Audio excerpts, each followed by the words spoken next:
Já esbarrei. Ah, bom dia, Beni Crescimento. Seja bem-vindo. Estou iniciando aqui mais uma live, e essa live do dia 8/4. Hoje é dia 8, gente, é dia de dinheiro. É aí, Beni Crescimento. Número 8 é um bom número para fazer negócios. Gente, estou começando mais uma live, como eu falei para vocês, toda terça e quinta-feira de manhã, sempre que possível às 7h30. Às vezes não é possível. Quando eu tenho algum compromisso, eu adianto ou deixo algum vídeo aqui, né? Estou aqui chamando algumas pessoas. Hoje eu vou falar de pobreza, de escassez e falar de dinheiro também, que será o assunto dos meus próximos workshops na próxima segunda-feira e também no dia 28.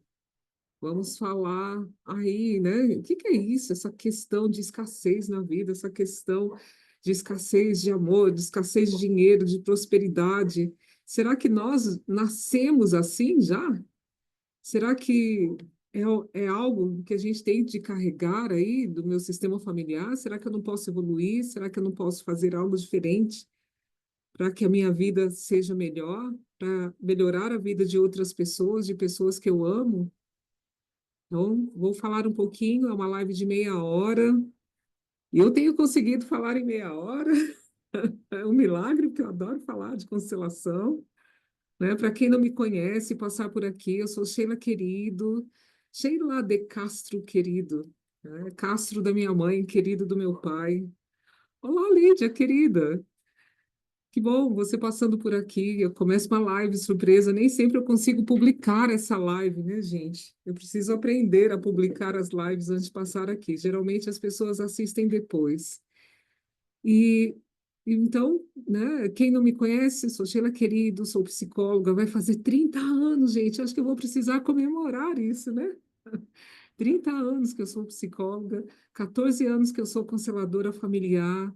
Desde 2009 eu conheci a constelação e ela simplesmente mudou a minha forma de olhar para mim, para os meus familiares, para as pessoas, e eu quis me aprofundar, né? É algo, quando eu conheci, eu achei que era algo místico, né? Sem saber, a gente pensa, não é? Constelação familiar é um nome estranho, né?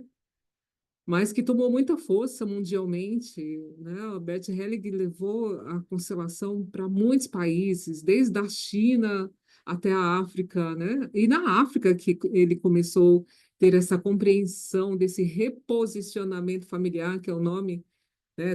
A tradução aí da constelação familiar na íntegra é um reposicionamento familiar.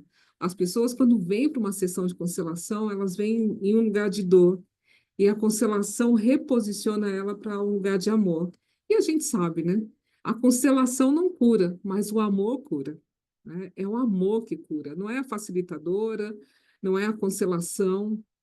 É quando a pessoa reorganiza tudo lá dentro do coração dela, dentro da mente dela, e ela pode estar aberta para uma vivência plena, né?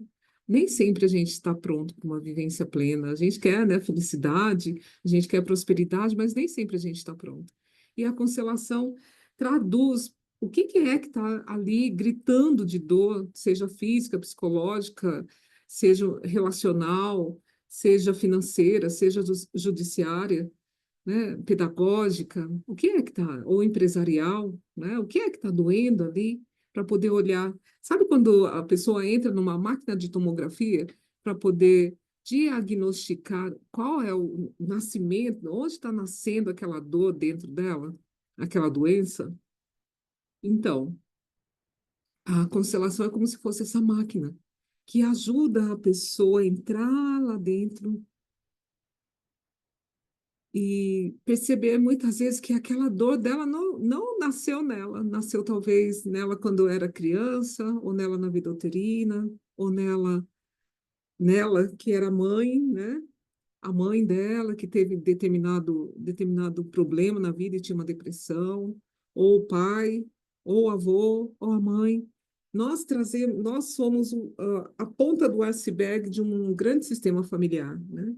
E essa ponta, para ele estar lá em cima, precisa receber tudo que vem desse sistema. E tudo é tudo, gente. Tudo é tudo. É como as nossas características físicas, né? Nós somos a característica física do DNA de um grande sistema familiar. Então, né, de repente, se o nosso tataravó, tataravô, a nossa tataravó pudesse nos ver, falar, nossa, como você parece comigo, ou como você parece com a minha avó. Imagina a tataravó falando, nossa, como você parece com a minha avó, minha tataravó, né? Então, psicologicamente, né, na epigenética, vem tudo que é deles, vem tudo, gente. Não tem, sabe, não tem filtro. As fortalezas vêm, e graças a Deus, né, porque com isso a gente consegue. Jussara, minha prima está aqui. Gente, que delícia, que coisa boa. Jussara, um grande abraço, olha só. Jussara, minha prima por parte de pai, quanto tempo eu não a vejo, que delícia. Um grande abraço, querida. Luiz Cláudio, que legal, Luiz Cláudio. Estou torcendo aí por você. Então, a gente traz tudo, é como DNA, a gente traz as fortalezas, né? E por isso a gente tem as nossas aptidões e a nossa força de galgar novos lugares, de novas profissões, né? Vem do nosso pai, a nossa força de galgar aí o dinheiro, o bem-estar, de estar aqui agora, né, cuidando de coisas, vem da nossa mãe, vem da família da nossa mãe, vem da família do nosso pai. Né? A gente não nasceu do nada e tudo que a gente sabe, entende, conquista é porque é uma força só nossa. Se fosse uma força só nossa, talvez a gente ainda estaria engatinhando, percebe? Quantas forças tiveram aí para que a gente pudesse ser, para que a gente possa ser do jeito que a gente é. Não, não é brincadeira, não. É milênios aí de força vital, né? Na constelação, a gente costuma falar, chamar a alma dessa força motriz. E quando a gente olha para o nosso sistema familiar, agradece todas as aptidões e até mesmo as várias maneiras que eles lidaram com as dificuldades da vida deles, muitas vezes com sucesso, e muitas vezes sempre foi sucesso, gente, porque sempre houve uma evolução. É que a nossa régua é muito, muito pequenininha para poder medir, poder aí mensurar todo o aprendizado deles, né? E a forma de aprender. Talvez se nós estivéssemos lá em 1800, né, diante de 1800, eu falo anos, né, e tivesse lá um problema com um vizinho, talvez a gente ia lidar com violência. Até hoje as pessoas lidam com a violência, né? E nós também. Eu também me incluo, às vezes também, né? Tem uma violência verbal, tem um tirar sarro de alguém, querer humilhar, não é? Isso é resquício aí lá das grandes violências. E tem muito mais coisas, né? Então, como seríamos nós num lugar onde não tinha lei, onde cada espaço tinha que ser conquistado? Então, não dá para a gente, né, é olhar para trás e aprender com a história. Quanto mais a gente aprende com a nossa história, mais evolução a gente tem e a gente melhora para os nossos descendentes, né? E então a constelação ela traz essa possibilidade de olhar de um lugar que a consciência não consegue olhar, né? Está lá no inconsciente coletivo. A gente acessa esse inconsciente coletivo, essa dor das pessoas, né? Então, vamos lá. E antes de tudo, eu quero também falar que na segunda-feira que vem, às 19 horas, eu farei um workshop de constelação familiar. Geralmente tem constelações a serem consteladas e o assunto será sobre pro- nossa, gente, pobreza e dinheiro e prosperidade, né? Ah, então, vamos lá. E também eu quero falar que estou com matrículas abertas para a extensão universitária em constelação familiar sistêmica. Como que é essa extensão universitária? Já será a minha 16ª turma. Desde 2018 eu ofereço, facilito extensão universitária. Já foram mais de 160 alunos. Os grupos são pequenos, eu trabalho com grupos pequenos para dar espaço de fala, de vivência, de constelações, movimentos sistêmicos, meditações, para que a pessoa possa fazer uma jornada, né, de transformação, de um olhar profundo para si. Ah, Sheila, eu não quero ser constelador, eu não quero ser consteladora, mas eu quero fazer um desenvolvimento.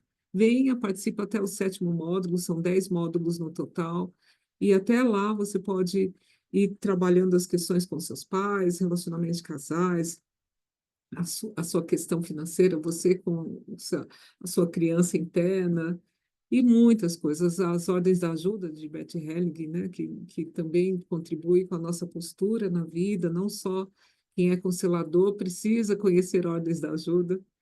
E se você for até o meu site, no meu site também tem um e-book para você falando um pouquinho sobre as ordens do amor, tá? O curso vai começar em, na última semana de abril. Já vou abrir a plataforma para quem já fez a matrícula na semana que vem, para começarem a degustar aí essa jornada.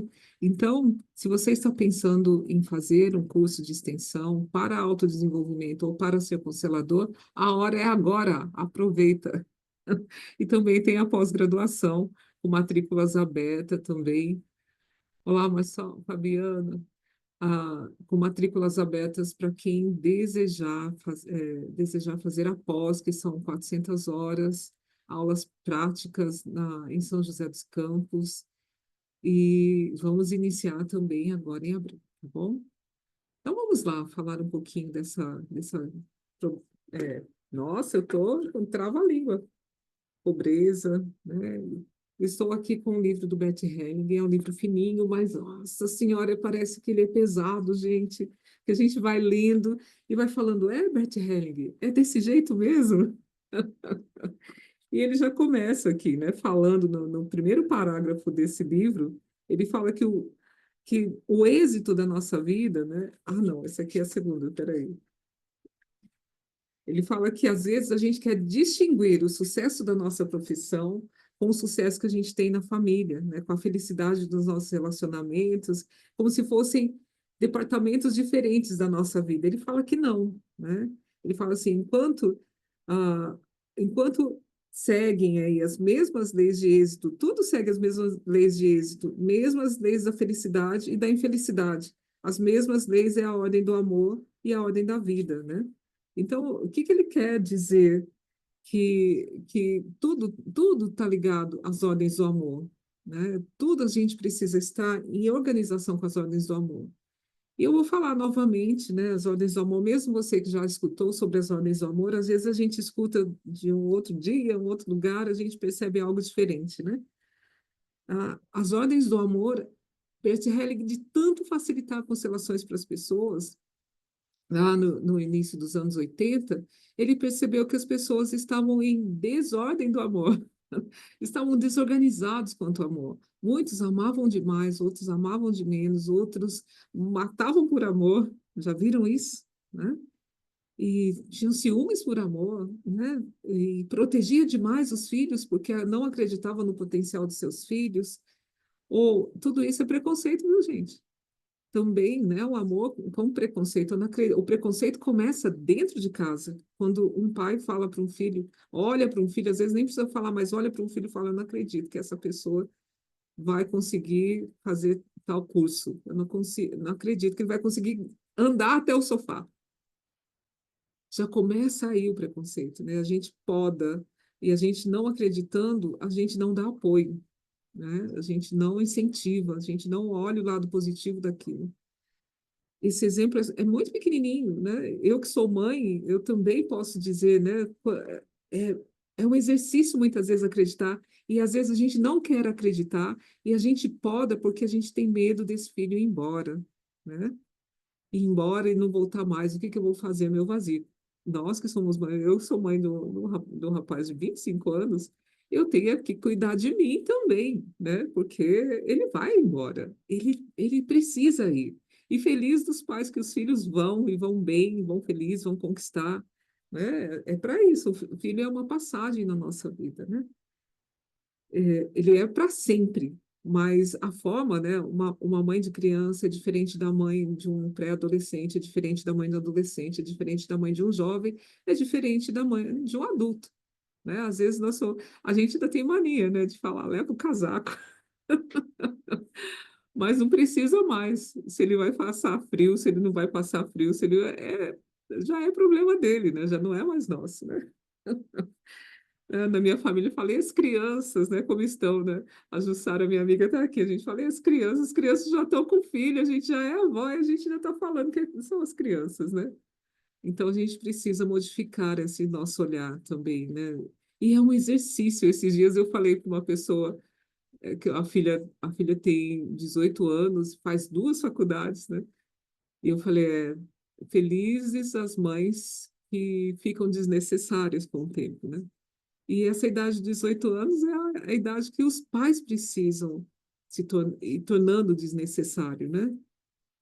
Para que o filho, né, depois que terminar a faculdade, ele bata asas e vá sem precisar da gente, né?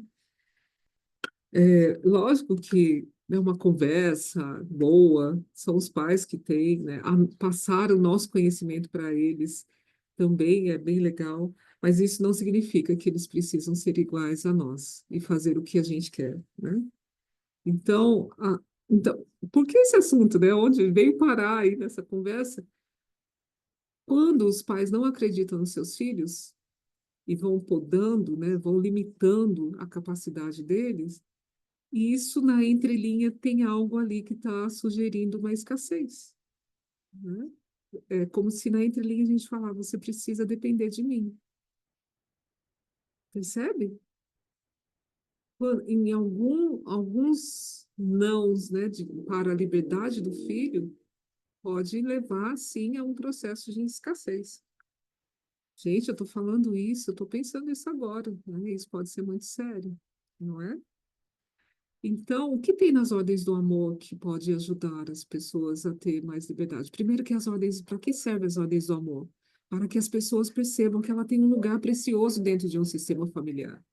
A cachorrada hoje está que tá concorrendo aqui. Que ela tem um lugar precioso nas ordens do amor, na vida delas, né? Me distrair com os cachorros. Na vida, no sistema. E que ninguém precisa tirar ela desse lugar e que ela não precisa sair do lugar dela para ajudar outras pessoas dentro do sistema familiar. Que cada vez que a gente sai do nosso lugar, a gente enfraquece.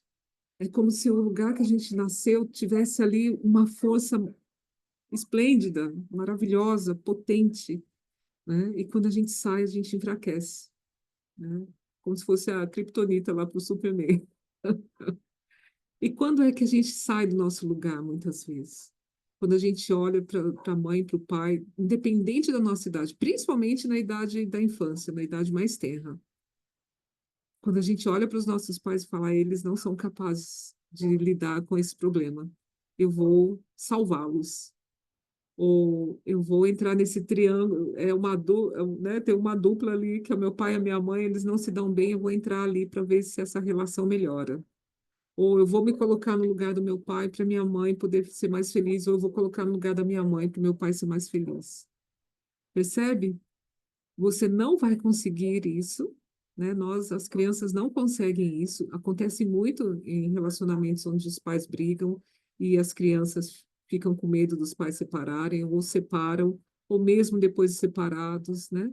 Essa criança, como que ela perde, como que a gente percebe? Ela perde a força ficando doente, não conseguindo ter um bom desempenho na escola, né? Fazendo coisas para chamar a atenção dos pais, muitas vezes pedindo para o pai deixar ele amar a mãe e vice-versa, né? Também, mas ele entra nesse embate de titãs, né? Ele é bem pequenininho e entra lá no meio dos grandes para poder solucionar algo. E muitas vezes os pais que são grandes olham para o filho e falam: venha cá socorrer a gente. Aí é só ladeira abaixo, né? Aí potencializa aquele que. O filho vai perder sua força. Os adultos precisam ser adultos, né? Eu lembro uma vez uma criança que falou assim: meu pai e minha mãe vão se separar e perguntou para mim com quem eu quero morar. Gente, né? Sorte que essa criança fazia ele estava num programa de saúde mental e ele conseguiu falar, eu não preciso falar se eu não quiser, né? Que era uma das frases do programa. E os pais tiveram que decidir isso, né? Então, muitas vezes a gente troca o lugar dos pais, né? A gente troca, coloca outras pessoas. Ou muitas vezes, né, nós já adultos, a gente ainda fica na esfera do pai e da mãe, né, querendo lá defender o pai e a mãe, e a gente não vai inteiro para as outras relações. Aí existe uma escassez dentro das relações. E muitas vezes a gente não vai inteiro para o trabalho. Tem muita gente falando aí de promoção de saúde mental RN1 aí, né, empresas. Muitas vezes pode trabalhar muitas coisas de saúde mental, mas se não trabalhar essa pessoa de uma forma integral, ela ainda vai ficar capenga no trabalho. Ela ainda vai levar o padrão familiar para dentro do trabalho, né? Então é necessário muitas vezes olhar para a pessoa como um todo. Ela precisa tomar o seu lugar na vida, no sistema familiar, para que ela possa tomar o seu lugar no relacionamento, para que ela possa tomar o seu lugar no trabalho que ela faz. Senão ela sempre vai levar aquele padrão, né? Aquele padrão que sempre está ali atrapalhando, que sempre está ali é, na escassez, sempre está ali na falta, sempre na falta do quê? Ah, não, mas eu amo meu pai, amo minha mãe, mas eu saio do meu lugar muitas vezes para cuidar dos meus irmãos, né? Porque eu às vezes é até um pedido da mãe, né? Cuida dos seus irmãos, né? Quando é mais velho.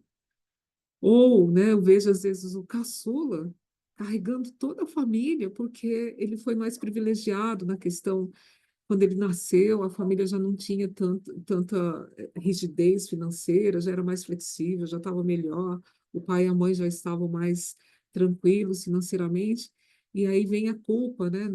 Às vezes eu já vi irmãos mais velhos falando, quando meu irmão nasceu, ele não passou o que eu passei, né, de usar a roupa do filho da vizinha. Ele não passou o que eu passei, agora ele pôde estudar, ele pôde fazer faculdade, eu não pude, né? Aí vem o caçula e trava, porque tem culpa, né, de ter tido um privilégio. Ele veio depois, ele veio em outra época, sim, né? Deixa ele. E você? Né? Olhando para ele, que pode, será que você também não pode? Você ainda está vivo, né? Você não, você ainda pode estudar, você ainda pode fazer diferente, você ainda pode fazer muitas coisas, né? Então, tem muitos emaranhamentos familiares que faz com que a gente fique na escassez, né? Linda, minha querida, passando por aqui, que delícia. Seja bem-vinda. Então, as ordens do amor vêm para ajudar a gente a dar uma olhada. Onde está o meu lugar? Onde estou dentro do meu sistema familiar? Né? Eu estou no meu lugar? Estou com a minha força vital?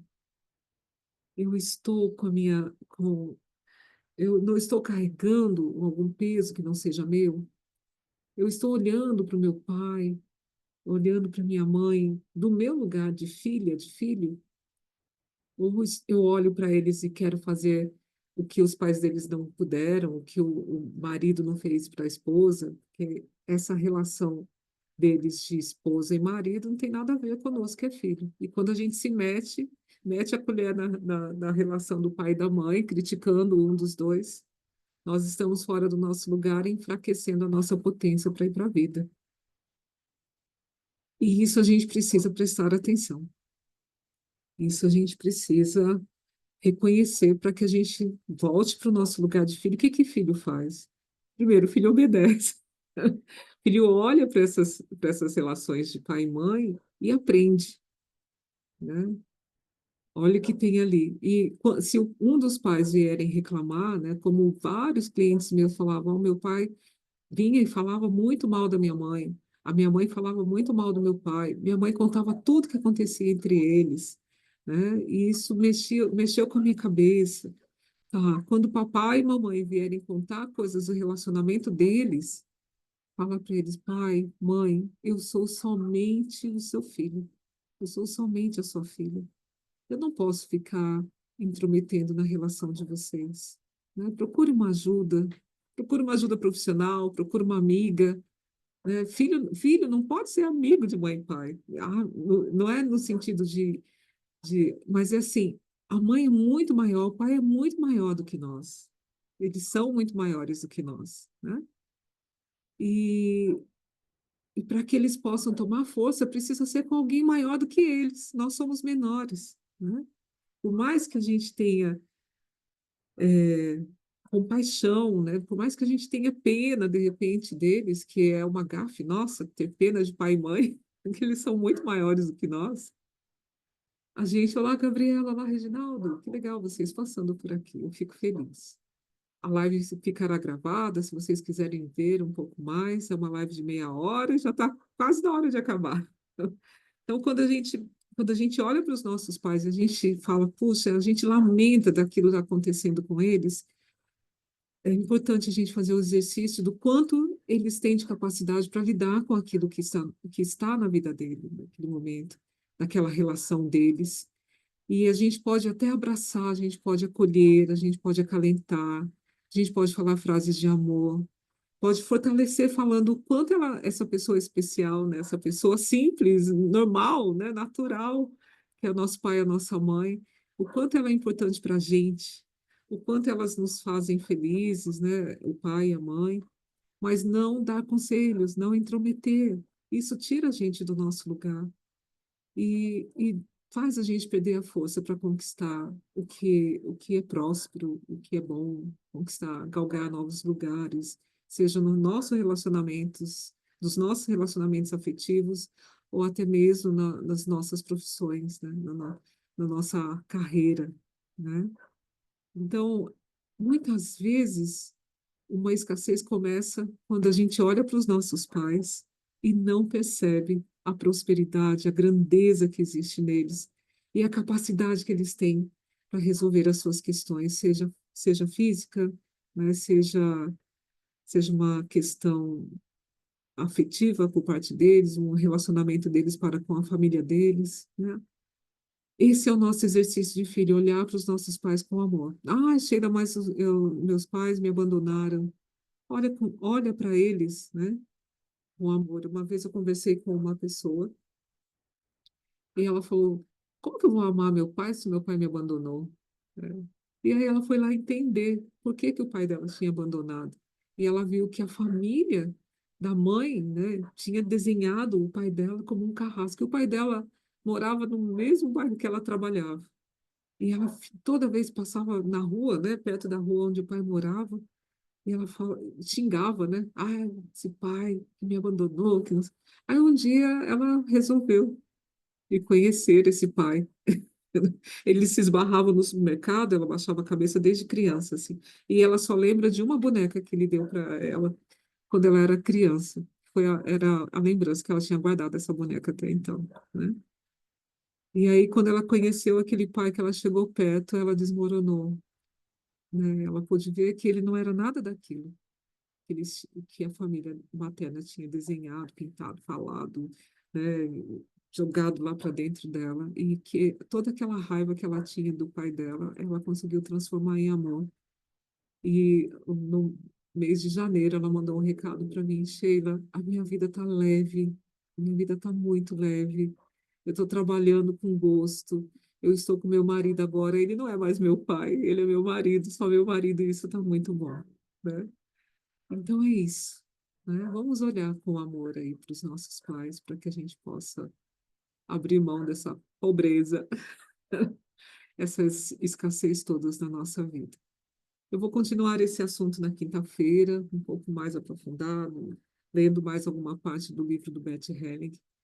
Eu desejo que vocês tenham uma ótima semana e que a gente possa ser leve, ser feliz, que a gente possa tomar o amor dos nossos pais do jeito que eles podem nos dar e confiar que a vida deles é a vida deles e que eles têm capacidade de levar até onde eles conseguirem, né? E que a gente possa aprender muito com os nossos pais. Ok? Se vocês têm pais vivos, os meus já não estão mais aqui, mas eu continuo aprendendo com eles, nas lembranças, lembrando de algumas atitudes que eles tiveram, alguns conselhos que eles me deram, né? E, e isso me fortalece muito e me dá muita alegria de ser filha da Januária e do Wilson, né? O Wilson Dias querido, Januária Benedita de Castro querido, que eu trago, né, consigo. Ah, foi fácil ser filha deles. Não, minha mãe se adoentava muito, né? Quem participou da minha vida sabe disso. Ela, né, a cada 2 anos estava na UTI, né? Meu pai morreu muito cedo. Meu pai era brincalhão, meu pai era alcoólatra, né? Então, muitos desafios aí, né? Nessa relação. Mas poder estar de bem com os pais alivia toda a vida, todos os lugares da nossa vida. Bom, super beijo para cada um de vocês que passaram aqui, para cada um que verá essa live depois. Eu agradeço imensamente a participação de vocês. E até quinta-feira, às 7h30 da manhã, se Deus quiser. Beijo, beijo também.